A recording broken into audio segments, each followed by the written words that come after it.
11th mathematics में अभी हमने प्रश्नावली 1.1 के बारे में चर्चा की थी और प्रश्नावली 1.1 के हमने पहला सवाल हल कर दिया था। अब प्रश्नावली 1.1 का दूसरा सवाल आइए। दूसरा कहता है कि दर्शाइए कि कोई भी धनात्मक विषम पूर्णांक 6q+1 या 6q+3 या 6q+5 के रूप का होता है जहाँ q कोई पूर्णांक है। अब किताब को किनारे कर देते हैं। अब इसके बारे में देखते हैं। ये सवाल कह रहा है कि दर्शाना है कि दर्शाइए कि कोई भी धनात्मक विषम पूर्णांक 6q+1, 6q+3 तथा 6q+5 के रूप का होता है। तो इसके लिए सबसे पहले मान लेते हैं कि ये दूसरा सवाल है इसका। तो मान लेते हैं कि माना एक विषम धन पूर्णांक है। ए एक विषम धन पूर्णांक है। विषम धन पूर्णांक है। एक विषम धन पूर्णांक है जो 6 से बड़ा है। जो 6 से बड़ा है।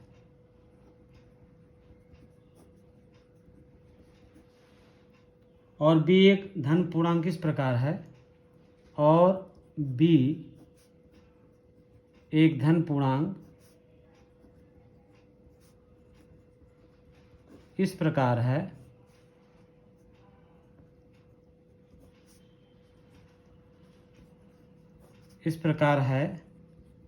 कि b बराबर है 6 के। तो यूक्लिड विभाजन प्रेमिका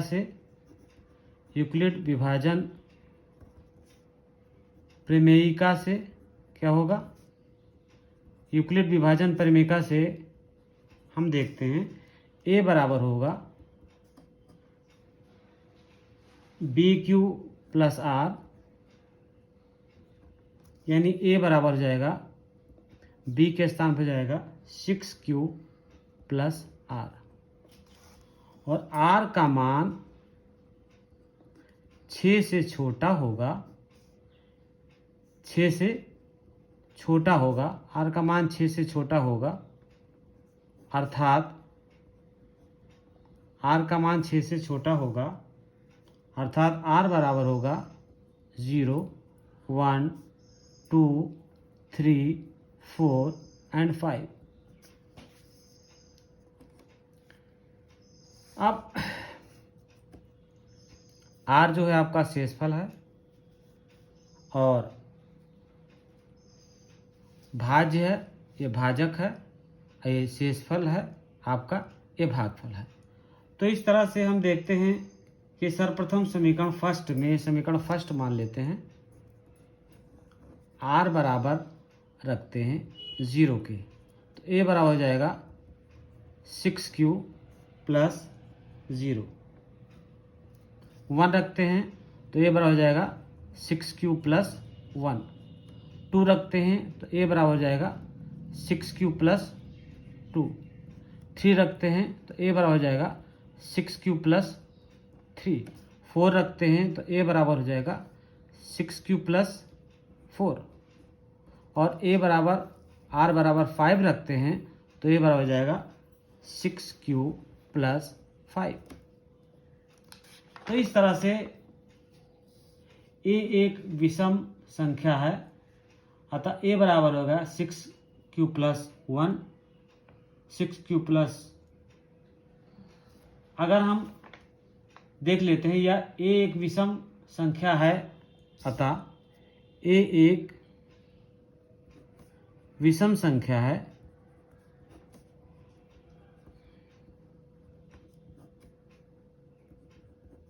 अतः अब सवाल में क्या कहता है, सवाल में कहता है कि दर्शाइए कि कोई भी धनात्मक विषम पूर्णांक 6q+1, 6q+3 या 6q5 के रूप का होता है जहां q कोई पूर्णांक है। तो अगर हम विषम मान रखते हैं तो ये किस रूप में आ जाता है, अगर हम विषम मान रखते हैं अतः विषम संख्या क्या होगी, अतः विषम संख्या क्या होगी, अतः विषम संख्याएं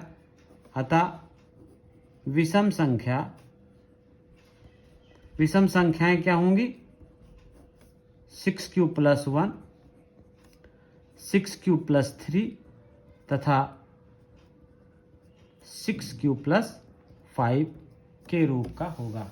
तो हमको सिद्ध कर दिया हमने कि कोई भी धनात्मक विषम पूर्णांक जो होगा वो 6q+1, 6q+2 और 6q+1, 6q+3 और 6q+5 के रूप का होगा।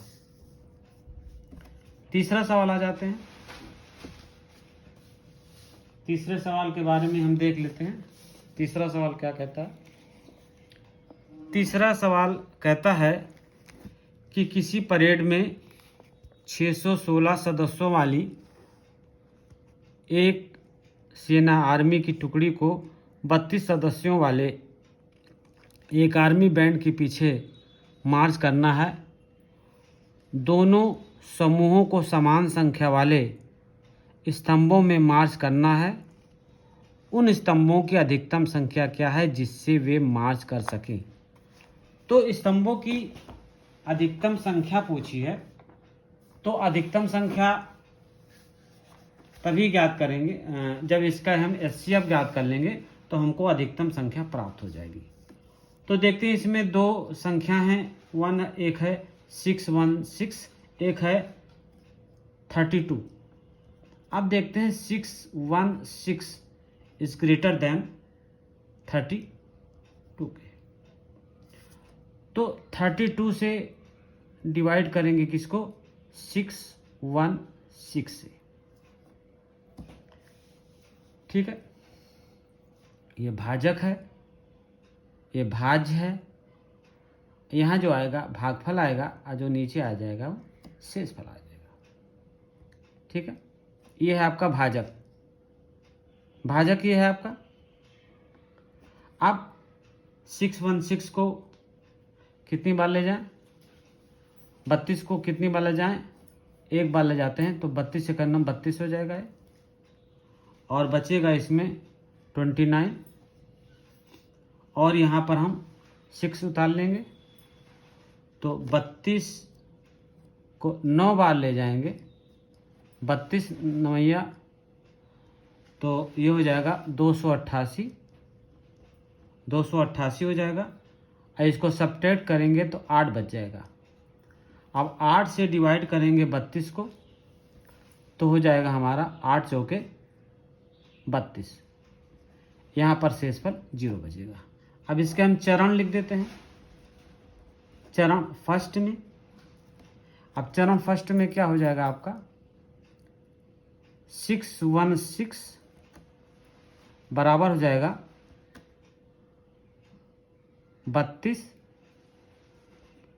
गुणे 19, 32 गुणे 19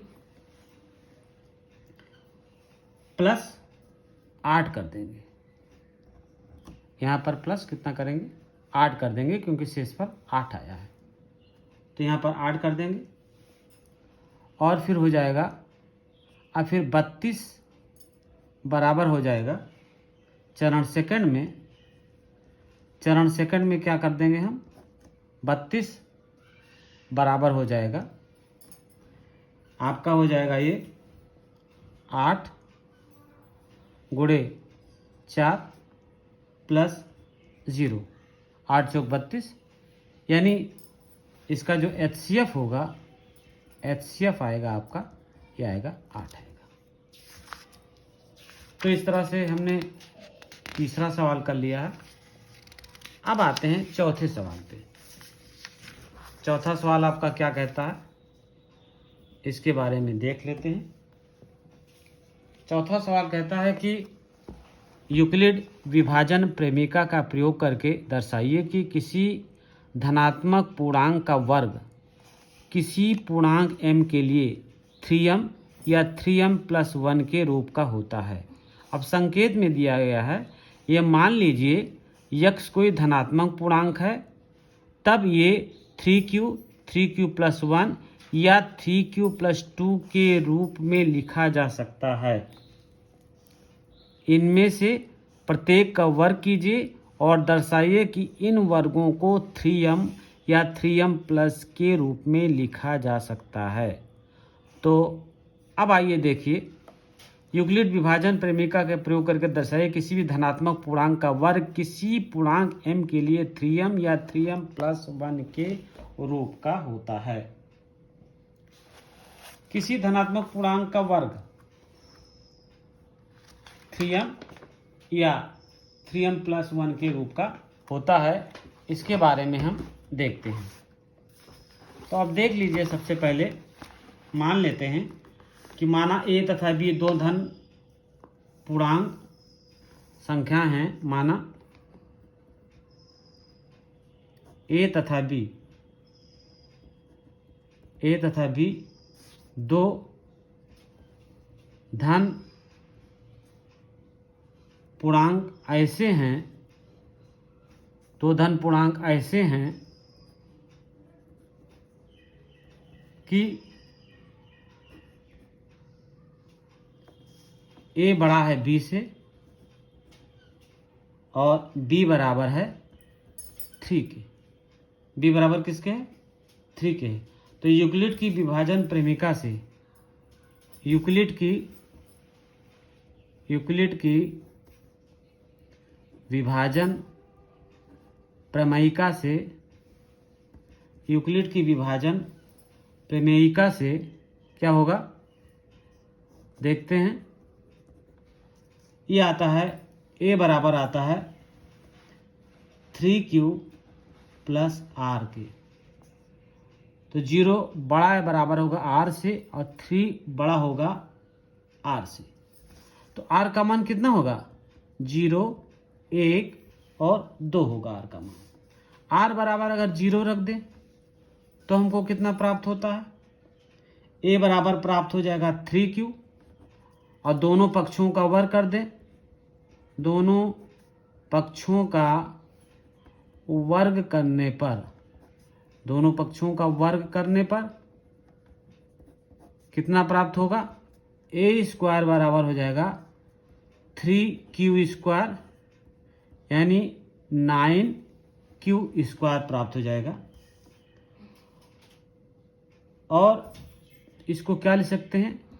3 इंटू q² और q² को मान लेते हैं m, 3q² मान लेते हैं, यानी a² बराबर हो जाएगा 3m के।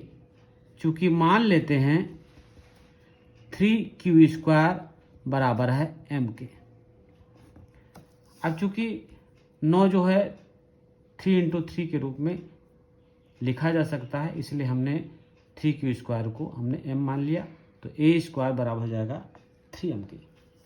अब दूसरा कंडीशन देख लीजिए, r बराबर रख देते हैं 1, तो कितना हो जाता है? a बराबर हो जाता है 3q+1, दोनों पक्षों का वर्ग कर दीजिए। a² बराबर हो जाएगा 3q+1 का होल स्क्वायर।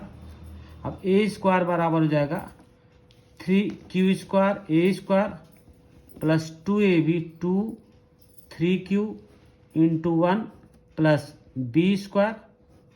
तो हमारा कितना प्राप्त हो जाएगा? a² बराबर हो जाएगा 9q² प्लस 3 दूनी 6 6q प्लस 1, इतना प्राप्त हो जाता है आपका। और इसमें हम 3 कॉमन ले लेते हैं तो हो जाता है 3q² प्लस 2q,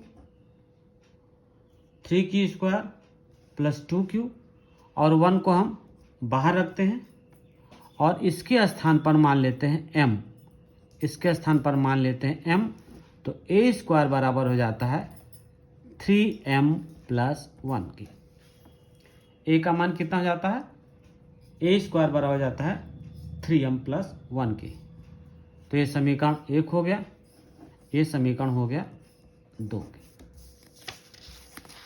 अब तीसरा आते हैं, थर्ड नंबर पे आते हैं। थर्ड नंबर पे क्या प्राप्त होता है हमको? थर्ड नंबर में r बराबर 2 रख देते हैं। कितना रख देते हैं? r बराबर रख देते हैं 2। तो कितना हो जाएगा?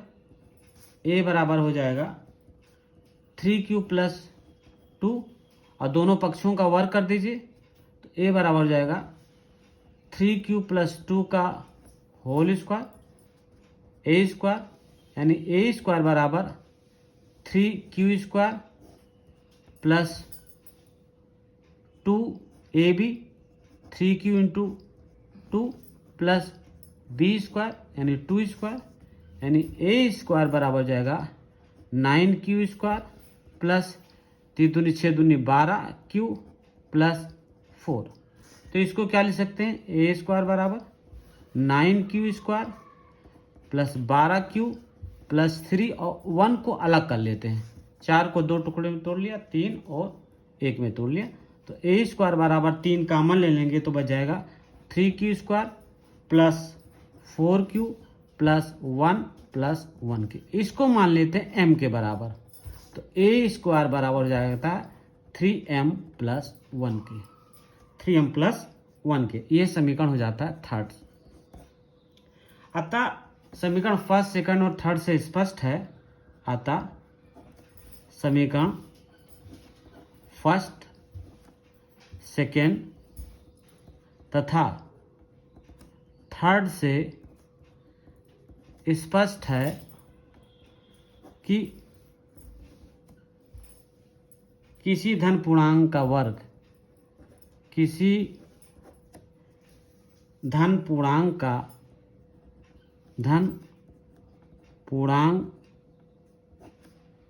का वर्ग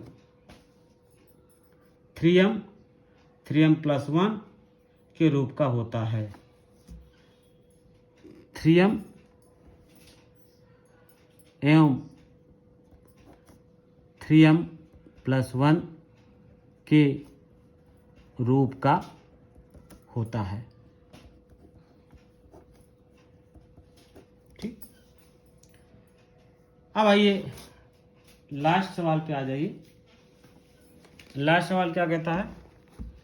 यूक्लिड विभाजन प्रेमिका का प्रयोग करके दर्शाइए कि किसी धनात्मक पूर्णांक का घन 9m, 9m+1 या 9m+8 के रूप का होता है।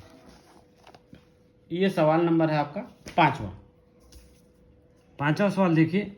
यूक्लिड विभाजन प्रेमिका का प्रयोग करके बताइए कि किसी भी धनात्मक पूर्णांक का घन 9m, 9m+1 या 9m+8 के रूप का होता है। अब आइए देख लीजिए इसको भी। तो ये भी मान लीजिए कि a तथा b दो धन पूर्णांक ऐसे हैं कि a बड़ा है b के और b बराबर 3 के। माना, इसमें भी मान लीजिए कि माना a तथा b दो धन पूर्णांक ऐसे हैं, दो धन पूर्णांक ऐसे हैं, दो धन पूर्णांक ऐसे हैं कि a बड़ा है b से, a is greater than b और b इजकल टू किसके है? 3 के। तो a बराबर कितना हो जाएगा? 3q + r।